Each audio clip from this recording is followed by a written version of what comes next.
Welcome to Uncharted and Unfiltered, the journey back to you. I am Cynthia Jamieson, your host, and this is where we break free from the noise and dive deep into what truly matters you. If you're tired of the shoulds, the expectations, and the pressures to fit into a mold that doesn't serve you, you're in the right place. This isn't a podcast about easy answers or sugar coated advice. This is your invitation to reclaim your path, embrace the unknown, and become the bold, unapologetic version of yourself that's been waiting to show up. It's time to get unfiltered. Let's get started. Hello, hello, and welcome back to Uncharted and Unfiltered. I am Cynthia Jamieson, your host, and I am so glad that you are here with me. Today is Sunday, and hopefully, you can't hear what's happening in my house. We have some support in the home right now to help us with some electrical things. And if they happen to make any noise, I apologize in advance for that. But I think we should be okay. I think we should be okay. Anyways, I am recording this just before I get outside to get on a very brand new gravel bike that my husband bought for me as an early anniversary gift. Thank you, my sweetheart. I appreciate that so much. And I'm looking forward to getting back out on the road. And today I want to talk about something that is subtle but potent, that is shaping how we lead, how we connect, and how we show up with clarity and how we make decisions. And before I dive into that, I want to share a realization that I had that allowed me to be able to see this. And so, for context, I have been reading The Big Leap by Gay Hendricks, and it's not a large book. I'm not finished it, but he shares in this book this concept called the upper limit problem. And it's this idea that just when things start to feel really good, really joyful, really expansive, like you're in the feelings of the positive flow, that something inside of us panics. And this is like enter the inner opponent. And I've referred to previously on the podcast the inner opponent as our saboteur, our inner critic, that inner voice that shows up. And this is the part of us that doesn't trust the joy because it doesn't believe that the good can last. And so it finds a way to pull us back down to normal, if you will, to sabotage the moment before it has this opportunity to stick within us and that we can actually expand into more positive feelings and more positive flow. And so, with that awareness alive in me, and I've said this before on the podcast, and I want to say it again, it's only through awareness. I think awareness is the biggest gift that we could ever give ourselves or give someone else. And because of that, that is when you get the opportunity to make another choice. And so, with that awareness alive in me, I entered this past week and I was able to see this play out in real time. And so, let me share a little bit of a story with you. I had earlier in the week a beautiful back and forth exchange with a very dear friend of mine. We were dreaming together. We were making plans to meet in person for the first time and spend a day together with one of our mutual mentors. Now, I felt, if you know me in real life, you know this. I get so lit up, so excited by possibility. I said, yes, I signed up, I booked the thing, I'm all in. And then my friend, we're going back and forth. And after some reflection, my friend discerned that it wasn't quite right for them right now. And their discernment was beautiful and wise. It was honest and it was aligned for them. And even as I honored that, I noticed a feeling rising in me. I felt this wave of disappointment that I hadn't expected, not at them, but within me. And so I did something intentionally very different this time. I actually decided that I was going to process the disappointment that I had in a very different way than I had before. And I decided I was going to do it at the end of the work week, after the end of my clients, so that I had time and space to really sit with it, to really walk with it, to really allow myself to feel it. And I am so glad and grateful that I did because when I sat with it, here's what I saw this old pattern from childhood, this feeling of being so excited, only to hear, we'll see, which in my house was code for no. but just not the kind of no that you could actually prepare for or do something with. And over time, I learned to preempt my own disappointment by dialing back my excitement. And I stopped letting myself get fully in just in case it might fall apart. And this is something that I have been really focusing in on and dialing in on for myself and with my clients over the last year or so, because I noticed within myself, I see out there, like lots of people out there. When I say out there, I mean like on the social medias, etc.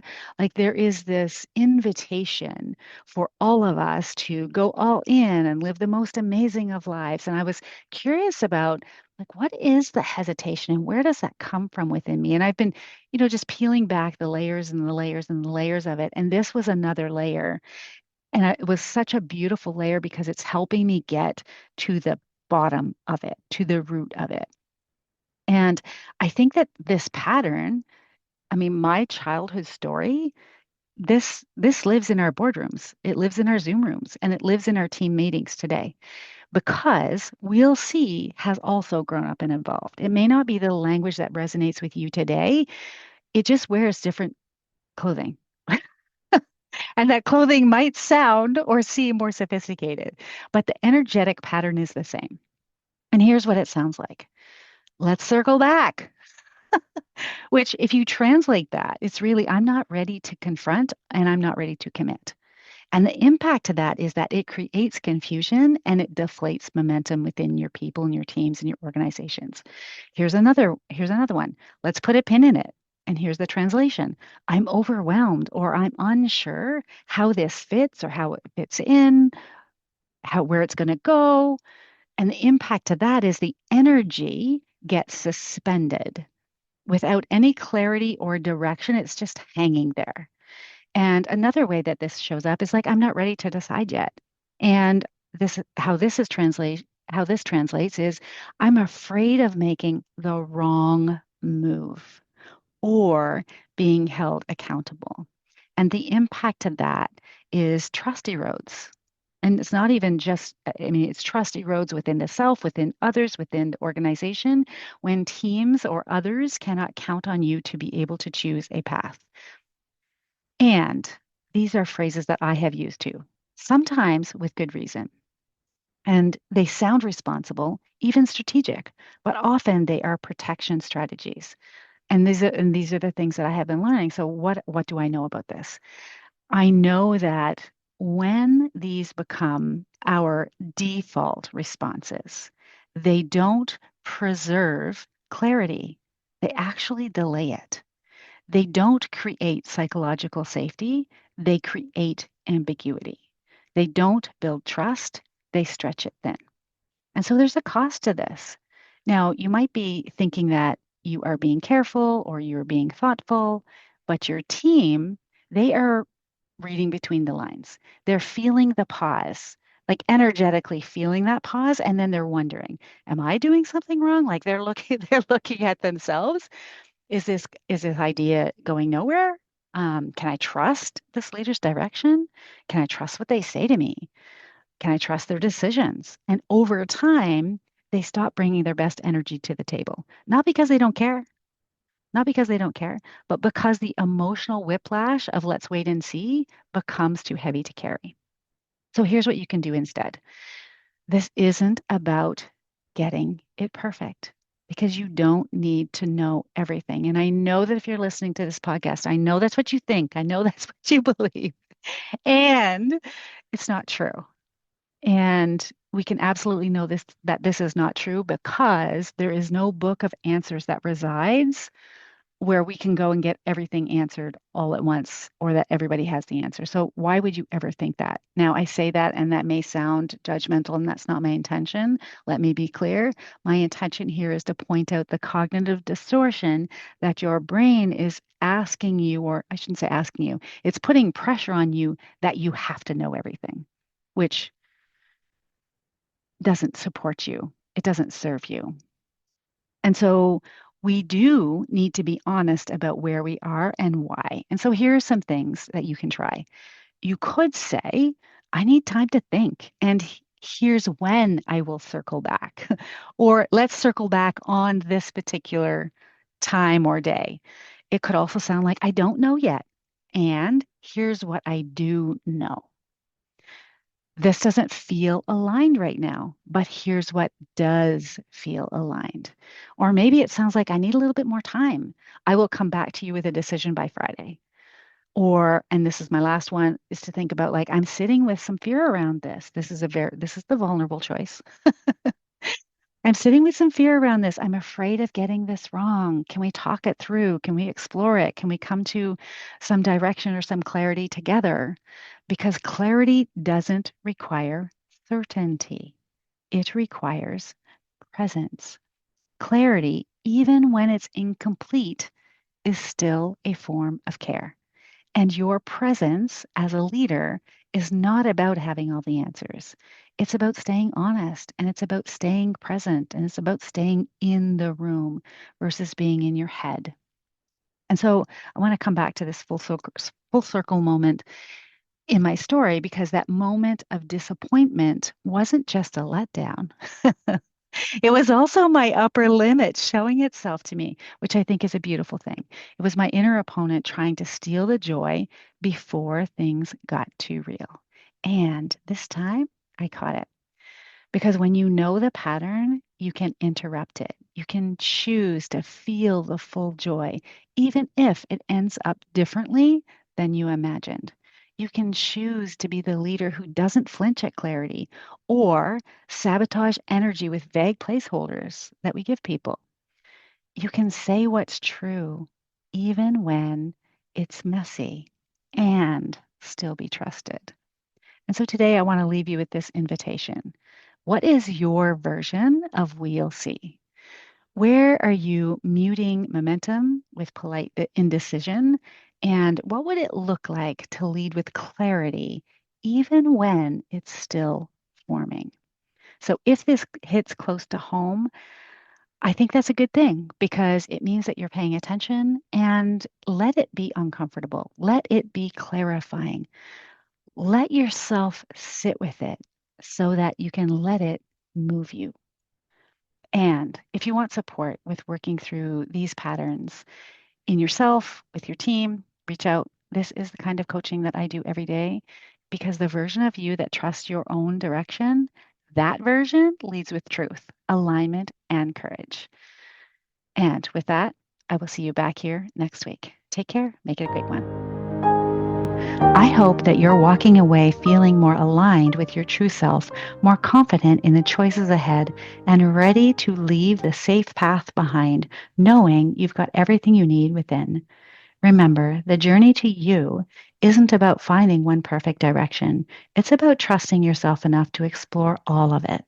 If you're ready to dive deeper, join me for the next episode and don't forget to subscribe so that you never miss the next step on your path. I invite you to join my mailing list at www.cynthiajamisoncoach.ca, where we'll deepen our relationship and you can claim your copy of Your Inner Compass, a guide to charting your course to authenticity. Until next time, stay unfiltered, stay true, and most importantly, stay you.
I hope that you're walking away feeling more aligned with your true self, more confident in the choices ahead, and ready to leave the safe path behind, knowing you've got everything you need within.